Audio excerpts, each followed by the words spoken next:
سبحان الذی اسری بعبدہ، پاک ہے وہ ذات جو لے گئی اپنے بندے کو راتوں رات مسجد اقصی سے مسجد حرام سے مسجد اقصی تک۔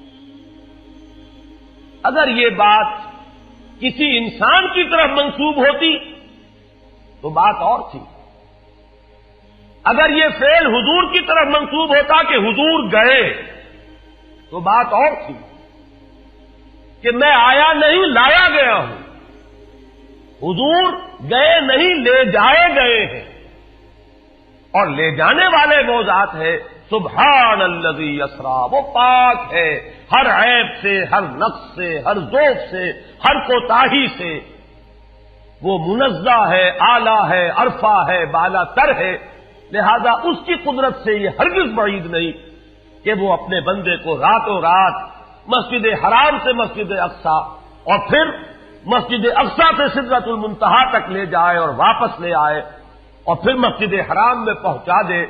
اور بعض روایات میں آتا ہے کہ وضو کا پانی ابھی بہ رہا تھا اور کنڈی جو ہے حضور کے مکان کی وہ ابھی ہل رہی تھی، معلوم ہوا وقت نہیں گزرا۔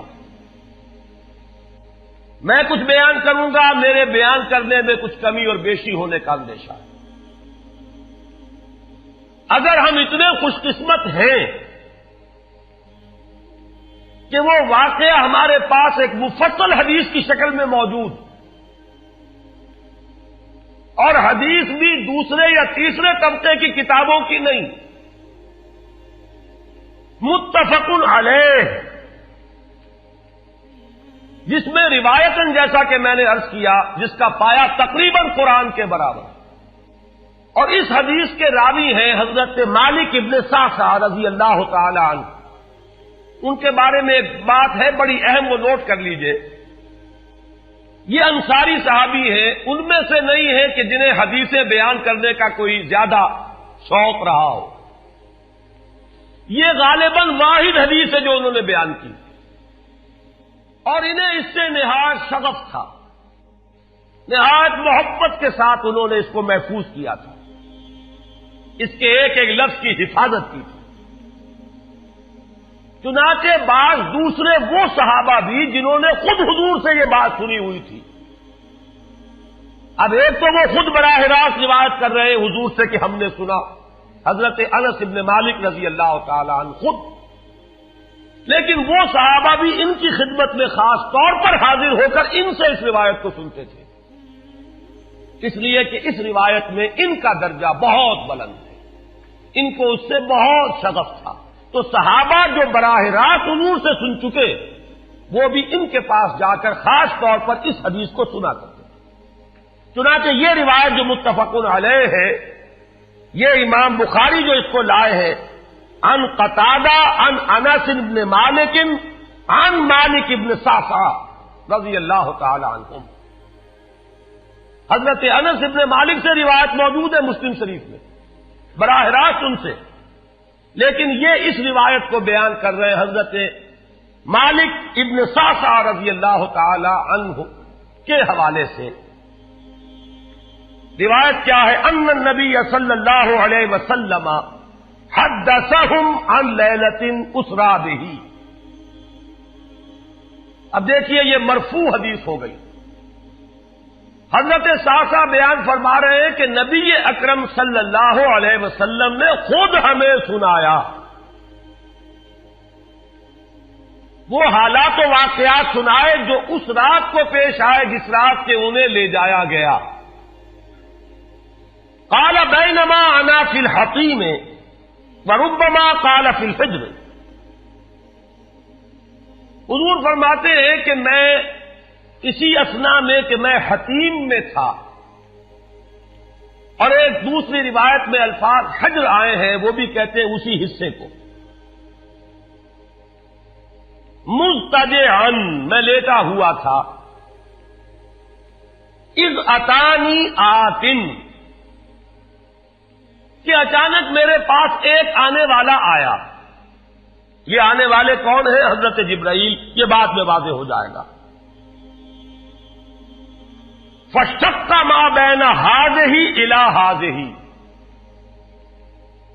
حضور نے اشارہ فرمایا، اس نے یہاں سے یہاں تک میرا سینہ چاک کیا، یعنی من طفرت نہرہ ہی الی شعرتہ ہی، یہ جو گڑھا ہے حلق کا گڑھا، یہاں سے لے کر تیرے ناک تک سینہ چاک کیا، فاستخرج قلبی، اور میرا دل نکالا،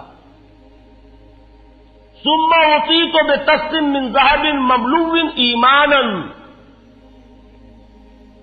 فغسل قلبی، پھر ایک تشت لایا گیا سنہری جو ایمان سے مملو تھا، بھرا ہوا تھا، تو پھر اس کے ذریعے سے میرے اس قلب کو، سینے کو دھویا گیا، ثم غسل ثم اعید، وفی روایت اس کے بعد اس کو لوٹا دیا گیا اور پھر وہ زخم بھی سی دیا گیا۔ ایک روایت میں آتا ہے ثم غسل البطن بماء زمزم ثم ملئ ایمانا وحکمتا، اسی طریقے سے پورے پیٹ کو بھی صاف کیا گیا مائے زمزم سے، اور اس میں بھی ایمان اور حکمت بھر دیے گئے۔ ثم اعطیت بدابۃ، پھر میرے پاس ایک چوپایا لایا گیا، دون البغل فوق الحمار، جو بغل یعنی خچر سے تو کچھ چھوٹا تھا، اور حمار یعنی گدھے سے کچھ بڑا تھا، اب یہ جو سفید تھا، یقال لہ البراق، جس کا نام براق ہے، وَيَدَعُ خَطْوَهُ عِنْدَ أَقْصَى طَرْفِهِ، اور اس کا ہر قدم اس کی حد نگاہ پر جا کر پڑتا تھا۔ فَعِلْتُ عَلَيْهِ، میں اس پر سوار ہوا، فَانْطَلَقَ بِي جِبْرَائِیل، اب یہاں نام آ گیا، وہ آنے والے کون تھے؟ پھر چلے میرے ساتھ حضرت جبرائیل، حتی اتی السماء الدنیا، یہاں تک کہ وہ آسمان دنیا تک پہنچ گئے، جو پہلا آسمان۔ اب یہاں دیکھیے وہ روایت میں جو زمینی سفر کا درمیانی حصہ ہے وہ رہ گیا ہے، دوسری روایات سے ہم اس کو جوڑ کر جمع کریں کہ پہلا زمینی سفر ہے، مسجد اقصیٰ تک پہنچے ہیں، وہاں جا کر روایت میں آتا ہے میں نے وہی اپنے اس خچر کو باندھا، براق کو، جہاں انبیاء باندھا کرتے تھے، اور پھر وہاں میں نے نماز ادا کی، بہت سے لوگ جمع ہوئے، میں منتظر تھا کہ کون نماز پڑھائے گا، کہ جبرائیل نے میرا ہاتھ پکڑ کر مجھے آگے کیا، میں نے نماز پڑھائی، اور پھر جبرائیل نے مجھے بتایا کہ یہ تمام انبیاء تھے جو اس دنیا میں مبعوث ہوئے ہیں، اور آج آپ نے ان سب کی امامت کی۔ یہاں سے پھر شروع ہوا ہے وہ دوسرا سفر، لیکن جب پہلے آسمان تک پہنچے، فاستفتح، انہوں نے دستک دی، کھلوانا چاہا، قیل من ھذا، پوچھا گیا کون ہے؟ قال جبرائیل، انہوں نے جواب دیا جبرائیل۔ قیل ومن معک، پوچھا گیا کہ آپ کے ساتھ کون ہے؟ دیکھیے یہاں ذہن میں رکھیے گا، اس امکان کو کوئی شخص مسترد نہیں کر سکتا کہ ان ملائکہ کے علم میں ہو، لیکن پھر بھی پوچھ رہے ہیں، قانون قانون ہے، دروازے پر دستک دینی ہوگی، آئیڈینٹی ڈسکلوز کرنی ہوگی، چاہے علم میں ہو۔ جج جو ہے وہ اپنے علم کی بنیاد پر فیصلہ کبھی نہیں دے گا، وہ تو مقدمے کی سماعت ہوگی، شہادتوں کی بنیاد پر فیصلہ ہوگا۔ ذاتی علم کی بنیاد پر کرنا ہے تو وہ خود کسی اور عدالت میں اس مقدمے کو منتقل کرے اور وہاں گواہ کی حیثیت سے پیش ہو، تو قانون قانون ہے۔ پوچھا گیا آپ کے ساتھ کون ہے؟ قال محمد صلی اللہ علیہ وسلم۔ قیل وقد ارسل الیہ، پوچھا گیا کیا انہیں بلایا گیا ہے؟ قال نعم، انہوں نے فرمایا ہاں۔ قیل مرحبا بہ فنعم المجیء، جا ففتح فلما خلصت، اس کے بعد کہا گیا مرحبا ان کے لیے، تہنیت ہے، مبارکباد ہے، خوش آمدید ہے، کیا ہی اچھے ہیں وہ جو لائے گئے ہیں۔ پھر وہ سمائے دنیا جو ہے اس کا دروازہ کھولا گیا، میں اس میں داخل ہوا، فیضا فیہا آدم، میں نے دیکھا وہاں حضرت آدم تشریف فرما ہے۔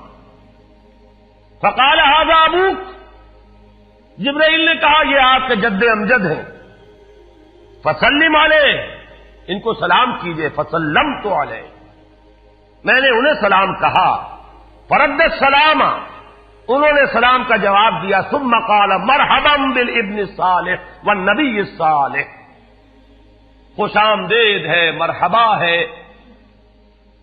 صالح بیٹے اور صالح نبی پر۔ ثم صعد بی، پھر مجھے اور اٹھایا گیا، حتی اتی السماء الثانیہ، یہاں تک کہ جبرائیل پہنچ گئے دوسرے آسمان تک۔ فاستفتح، پھر وہی سوال و جواب ہے، میں اب ترجمہ نہیں کروں گا۔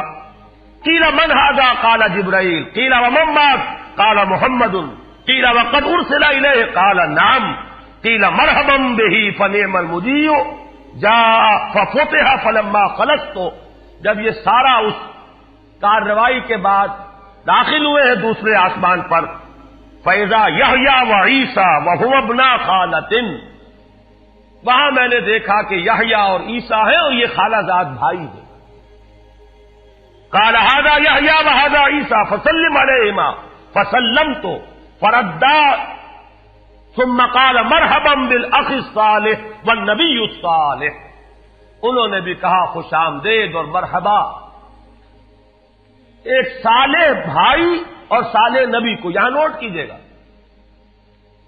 حضرت عیسیٰ اور حضرت یحییٰ یہ بنی اسرائیل میں سے، لہذا حضور کو اپنا بیٹا نہیں کہہ سکتے، بھائی کہہ رہے ہیں۔ آدم جد امجد ہیں، انہوں نے بیٹا کہا ہے، مرحبا بابن الصالح والنبی الصالح، وہ نبی تو ہے، سب کہیں گے نبی، لیکن کوئی بھائی کہے گا، کوئی بیٹا کہے گا، ابراہیم بیٹا کہیں گے، موسیٰ وہ بھائی کہیں گے، جن کی نسل سے آپ نہیں ہیں، وہ جو براہ راست نسل چلی آ رہی ہے اس میں جو ذکر کرے گا وہ بیٹے کے لفظ سے کرے گا۔ ثم صعد بی الی السماء الثالثہ فاستفتح، قیل من ھذا قال جبرائیل، قیل ومن معک قال محمدا، قیل وقد ارسل الیہ قال نعم، قیل مرحبا بہ فنعم المجیء جاء ففتح فلما خلصت اذا یوسف قال ھذا یوسف فسلم علیہ، فسلمت علیہ، فرد ثم قال مرحبا بالاخ الصالح والنبی الصالح۔ اب مجھے ترجمے کی ضرورت نہیں ہے، ایک مرتبہ بات آپ نے سمجھ لی، اب تیزی کے ساتھ میں اس حدیث کو پڑھ دینا چاہتا ہوں۔ ثم صعد بی، پھر مجھے اور بلندی پر لے جایا گیا، حتی اتی السماء الرابعہ فاستفتح، قیل من ھذا قال جبرائیل، قیل ومن معک قال محمد، قیل وقد ارسل الیہ قال نعم، قیل مرحبا بہ فنعم المجیء جاء ففتح فلما خلصت فاذا ادریس فقال ھذا ادریس فسلم علیہ، فسلمت علیہ، فرد ثم قال مرحبا بالاخ الصالح والنبی الصالح۔ یہاں ملاقات ہوئی حضرت ادریس علیہ الصلوۃ والسلام سے۔ ثم صعد بی حتی اتی السماء الخامسۃ فاستفتح، قیل من ھذا قال جبرائیل، قیل ومن معک قال محمد، قیل وقد ارسل الیہ قال نعم، قیل مرحبا بہ فنعم المجیء جاء ففتح فلما خلصت فاذا ہارون قال ھذا ہارون فسلم علیہ، فسلمت علیہ، فرد ثم قال مرحبا بالاخ الصالح والنبی الصالح۔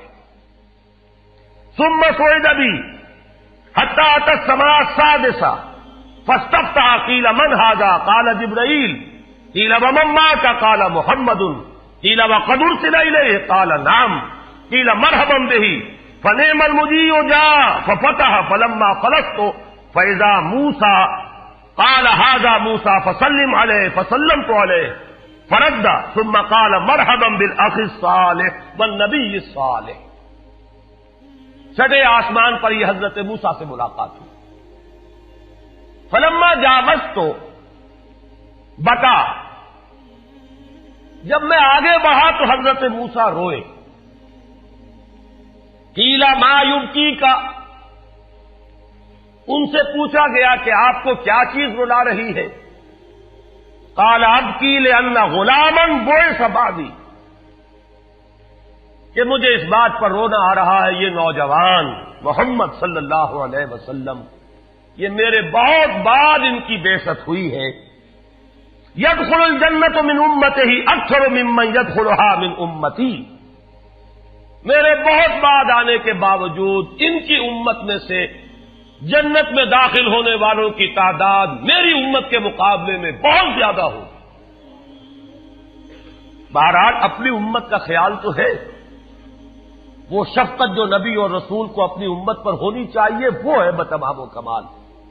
اسے معاذ اللہ کسی حسد پر معمول نہ کیجیے، بلکہ وہ جو احساس ہوا ہے اپنی امت کی محرومی کا، وہ ہے کہ جس نے حضرت موسیٰ علیہ السلام پر یہ کیفیت طاری کی. ثم صعد بی، پھر مجھے اور بلند کیا گیا الی السماء السابعۃ، ساتویں آسمان پر. فاستفتح قیل من ھذا قال جبرائیل، قیل ومن معک قال محمد صلی اللہ علیہ وسلم، قیل وقد بعث الیہ قال نعم، قیل مرحبا به فنعم المجیء جاء. فلما خلصت فاذا ابراہیم قال ھذا ابوک ابراہیم فسلم علیہ، فسلمت علیہ فرد السلام ثم قال مرحبا بالابن الصالح والنبی الصالح. حضرت ابراہیم نے پھر استقبال کیا، خوش آمدید صالح بیٹے اور صالح نبی کے لیے. ثم رفعت، اب ذرا یہاں نوٹ کیجئے گا، یہاں سوئد تو نہیں آیا، سوئد ابھی نہیں آیا، رفعت. پھر مجھے اور بلند کیا گیا الی سدرۃ المنتہی.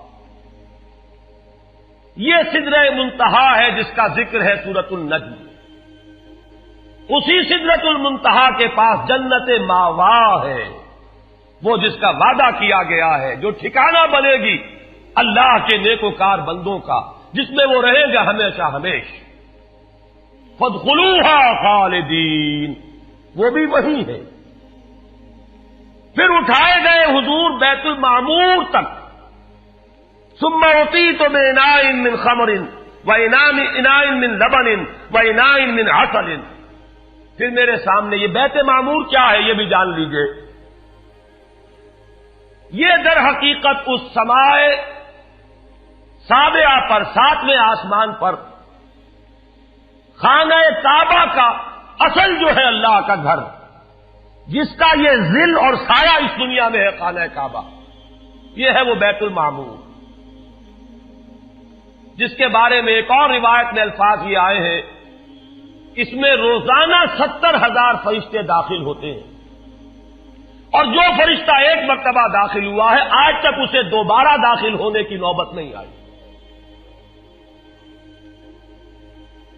اسی طریقے سے وہ فرشتے ہیں جو طواف کرتے ہیں خانہ کعبہ کا. پھر جان لیجئے یہ ہماری نگاہوں سے مخفی عالم غیب کی ایک دنیا ہے اپنی جگہ، چاہے ہمیں نظر نہ آئے. پھر میرے سامنے 3 برتن لائے گئے، ایک دودھ کا اور ایک شہد کا اور ایک شراب کا. فاخذت اللبن، میں نے دودھ والا پیالہ اٹھا لیا.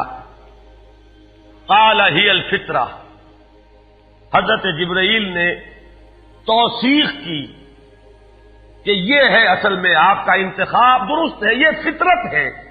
فطرت اللہ التی فطر الناس علیہا، یہی جو فطرت انسانی سے قریب ترین شے ہے اس کا آپ نے انتخاب کیا.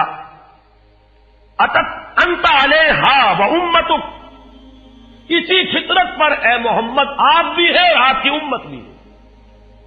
ثم فرضت علیہ صلوات 50 کل یوم. ایک اور روایت میں الفاظ آئے ہیں، اس میں اس کی وضاحت نہیں ہے کہ 3 چیزیں حضور کو یہاں عطا کی گئی. ایک تو 50 نمازیں جو فرض ہوئی، ایک دن رات میں 50 نمازیں،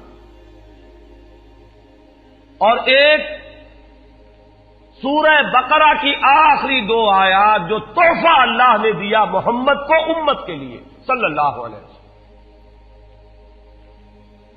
آمن الرسول بما انزل الیہ من ربہ والمؤمنون کل آمن باللہ وملائکتہ وکتبہ ورسلہ. یہاں سے لے کر آخر تک فانصرنا علی القوم الکافرین تک یہ 2 آیات یہ جنت کے خزانوں میں سے 2 خزانے ہیں جو شب معراج کو عطا ہوئے ہیں محمد الرسول اللہ کو بطور تحفہ امت کے لیے. اور تیسری بات یہ کہ اے نبی آپ کی امت کے لیے یہ خصوصی بات ہے کہ آپ کی امتیوں کے گناہ کبیرہ بھی بغیر توبہ کے معاف ہو سکیں گے. یہ خصوصی تحفے ہیں جو امت کے لیے لے کر آئے محمد صلی اللہ علیہ وسلم. 3 تحفے نماز جو اس معراج میں فرض ہو رہی ہے اور اسی کو حضور کہہ رہے ہیں الصلاۃ معراج المومنین.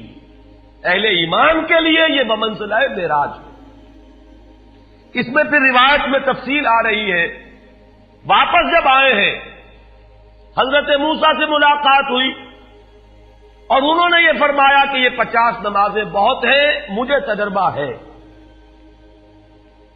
تمہاری امت اس کا تحمل نہ کر سکے گی, واپس جاؤ درخواست کرو کم کرواؤ. حضور گئے, 10 نمازیں اس میں معاف ہوئی, 40 ہوئی. پھر یہی بات ہوئی, پھر بھیجا حضرت موسیٰ نے, پھر 30 ہوئی, پھر 20 ہوئی, چوتھی مرتبہ پھر وہ 10 اور پھر 5 رہ گئیں. اس پر بھی حضرت موسیٰ نے یہ کہا اب بھی جاؤ یہ بھی بھاری ہے. حضور نے فرمایا مجھے شرم آتی ہے, میں اتنی مرتبہ جا چکا ہوں, مزید اب جانے سے حیا محسوس کر رہا ہوں. تو ندا آئی کہ یہ 5 ہی 50 کے برابر ہیں. ہمارے ہاں قول بدلا نہیں جاتا. یہ 5 جو ہے در حقیقت یہ قائم مقام ہے ان 50 کے کہ جو اولاً ہم نے فرض کی تھی. یہ 50 ہی شمار ہوں گی اگر ان کا انسان ان پر مداومت اختیار کر لے. میں آخری جملہ آپ کو اس کا سنا دیتا ہوں. فَأُمِرْتُ بِخَمْسِ صَلَوَاتٍ كُلَّ يَوْمٍ فَرَجَعْتُ إِلَىٰ مُوسَىٰ فَقَالَ بِمَا أُمِرْتُ بِخَمْسِ صَلَوَاتٍ كُلَّ يَوْمٍ قَالَ إِنَّ أُمَّتَكَ لَا تَسْتَطِيعُ 5 صَلَوَاتٍ كُلَّ يَوْمٍ وَإِنِّي قَدْ جَرَّبْتُ النَّاسَ قَبْلَكَ وَعَالَجْتُ بَنِي إِسْرَائِيلَ أَشَدَّ الْمُعَالَجَةِ. میں نے بنی اسرائیل کا حتی الامکان معالجہ کیا, ان کے حالات کو درست کرنے کی کوشش کی, لیکن مجھے تجربہ ہے یہ 5 بھی نہیں جھیلی جائیں گی. فَارْجِعْ إِلَىٰ رَبِّكَ فَاسْأَلْهُ التَّخْفِيفَ, مزید تخفیف چاہیے لِأُمَّتِكَ. قَالَ سَأَلْتُ رَبِّي حَتَّىٰ اسْتَحْيَيْتُ وَلَٰكِنِّي أَرْضَىٰ وَأُسِلُّمُ. قَالَ فَلَمَّا جَاوَزْتُ نَادَىٰ مُنَادٍ ابزیت فریضتی وخففت عن عبادی. متفق علیہ. مجھے ندا آئی کہ میں نے اپنے بندوں پر تخفیف کی. اس میں وہ ذکر نہیں ہے, دوسری روایت میں ہے کہ ساتھ ہی وضاحت ہو گئی کہ یہ 5 نمازیں بھی 50 کے برابر ہے. میری بات نہیں بدلی گئی ہے, وہ در حقیقت میں نے اسی 50 کا رتبہ جو ہے ان 5 کو عطا فرما دیا. یہ روایت ہے جو متفق علیہ ہے. روایات کثیر, جنت اور دوزخ کے جو مشاہدات کرائے گئے وہ بہت تفصیل سے دوسری روایات میں, لیکن کسی اور روایت کا استناد کے اعتبار سے, اسناد کے اعتبار سے وہ درجہ نہیں ہے جو اس روایت کا ہے. باقی میں نے مسلم شریف کی روایات میں سے اور تفاصیل آپ کو سنائی ہے. یہ ہے واقعہ.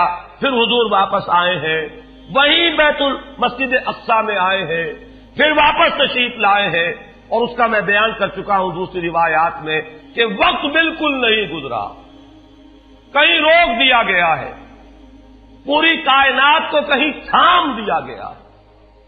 یہ بات تو وہ ہے جو آج سے پہلے بھی سمجھ میں آ سکتی تھی کہ شاید کسی ایک جگہ پر پوری کائنات کو روک دیا گیا.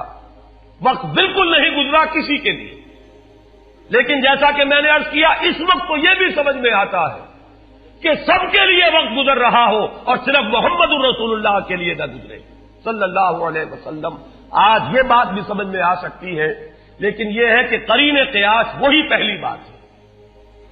کہ اس میں پورے اس وقت کے لیے وقت کی رفتار کو روک دیا گیا ہو، وہ مسئلہ یاد آ گیا کہ آگے بڑھو یا وقت کی رفتار روک دو۔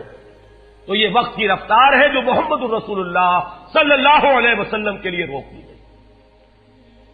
اس کے بعد جو ہنگامہ ہونا چاہیے تھا وہ ہوا۔ صبح جب حضور نے فرمایا کہ یہ میرے ساتھ واقعہ پیش آیا ہے تو جو رد عمل ہونا چاہیے تھا وہ ہوا ہے۔ یہاں تک بھی ہوا ہے کہ بہت سے مومنین صادقین متزلزل ہو گئے، مشرکین نے، کفار نے بغلیں بجائی کہ اب ہمیں موقع مل گیا۔ معلوم ہوتا ہے ابھی تک تو شک ہی کی بات تھی کہ ان کو کچھ خلل دماغی کا عارضہ ہے، اب تو ثابت ہو گیا، کسی شک و شبے کی گنجائش نہیں۔ چنانچہ اب آپ اس کا اندازہ کیجئے، یہ واقعہ مکے میں بیٹھ کر بیان کیا جا رہا ہے، امتحان لیے گئے ہیں۔ اچھا اگر گئے تھے تو بتاؤ مسجد اقصی کے ستون کتنے ہیں، وہاں کی کھڑکیاں کیسی ہیں؟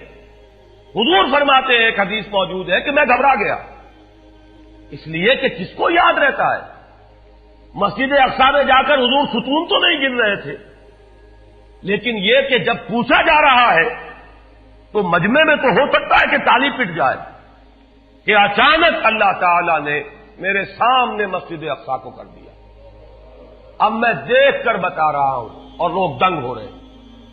اب دیکھیے وہ مشاہدہ جو میں نے عرض کیا تھا، مشاہدات بے شمار ہیں۔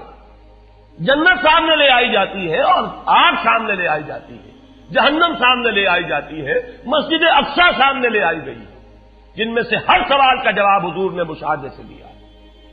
اسی ضمن میں وہ واقعہ آتا ہے کہ حضرت ابوبکر کے پاس گئے لوگ دوڑے دوڑے،